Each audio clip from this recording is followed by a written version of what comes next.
காத்துல சூடம் போல கரையிற உன்னால, காத்துல சூடம் போல கரையிற உன்னால, கண்ணாடி வல முன்னாடி விழ என் தேகம் மெலிஞ்சாச்சு.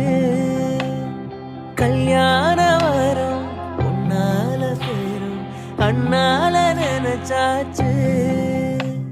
சின்ன வயசுக்குள்ள கண்ணி மனசுக்குள்ள வண்ண கனவு வந்ததே. கல்யாணம் கச்சேரி எப்போது? பூவ எடுத்து ஒரு மாலை தொடுத்து வச்சனே என் சின்ன ராசா. உன் தோலுக்காகத்தான் இந்த மாலை ஏங்குது. கல்யாணம் கச்சேரி எப்போது?